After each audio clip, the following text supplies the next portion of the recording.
The difference between a good and average or poor milk replacer oftentimes, or one of the key criteria, is to prevent fat separation. If your fat separates, that means the encapsulation is breaking down, or if you have a freeze fat system, the emulsifiers aren't working properly, or your homogenization isn't correct. Most milk replacers are made for commercial milk replacers from encapsulated fat, so that encapsulation, that protein encapsulation around the fat, it's extremely critical that it stay intact. If it doesn't, you have fat separation. I always liken it to if you make breakfast at home and you cook up the bacon and you've got greasy lard, all over the kitchen, or when you're trying to clean up the mess from breakfast. Well, that's what's happening if you have fat separation. You have a greasy mess at worst, or maybe at best, the small amount of fat separation impedes or inhibits some fat digestion, or the speed of fat digestion, or the capability of that calf to readily absorb the fat, and so it's a bad thing for the calf. So I would argue that every lot number of the encapsulated fat you're bringing in should be looked at via the Sudan Red test. And a really good milk replacer company will actually look at every lot number of milk replacer made as well that leaves their door. But that would be the best case scenario. But at the worst case scenario, you should at least look at it routinely to make sure that your fat quality is good and that your processing when you're making your milk replacer isn't tearing up the fat in any way, the protection of the fat, the protein encapsulation.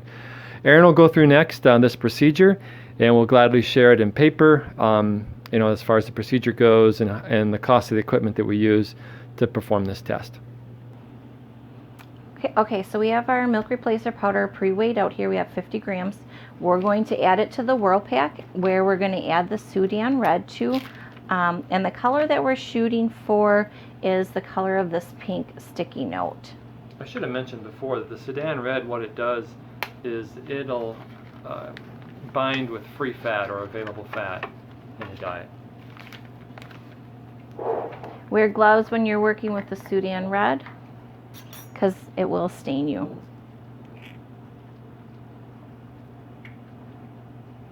We're just going to go for a little bit of amount to start with.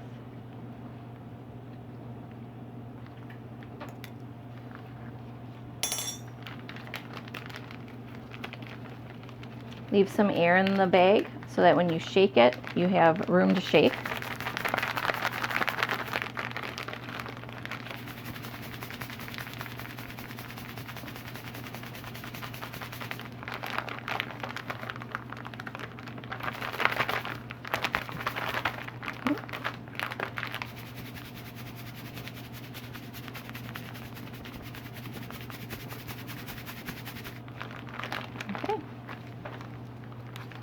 I'm going to call that pretty close. Yep. I think I have to. We usually pre-warm it. Do you want me to go through that? Okay. Okay. So before we perform the test, we pre-warm the beaker so that it doesn't lose as much heat from the water that we want it to, so it stays at the right temperature. So the beaker is pre-warmed. We're going to go ahead and lower our mixing machine. You just pre-warm the beaker with hot water? Is that? Yes, okay. At the temp that we need it at, which is at 126 Fahrenheit. So we're going to add the water to the beaker, 450 mils. You're just recreating whatever your drink milk would be on the percent solids of the label. It's important to have the propeller off center of the beaker. and that this is close to the bottom without scraping the bottom.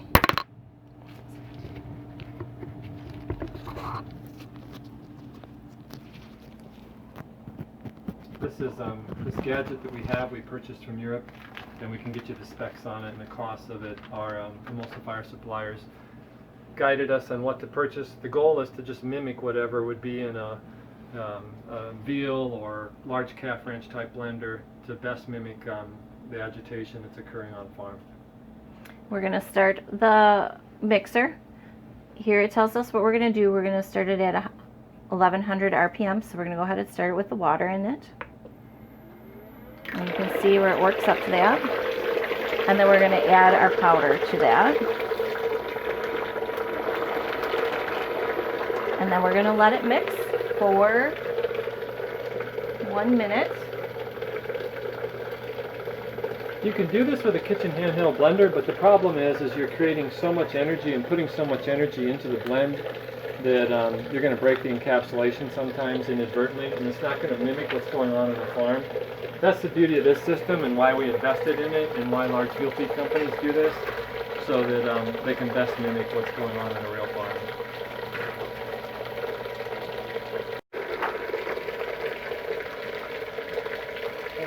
Okay, we're at the end of our stirring process, so we're going to go ahead and shut the blender off.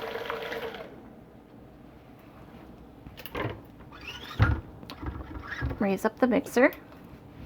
And then we're going to take our blended product and dump it into our 500 ml graduated cylinder.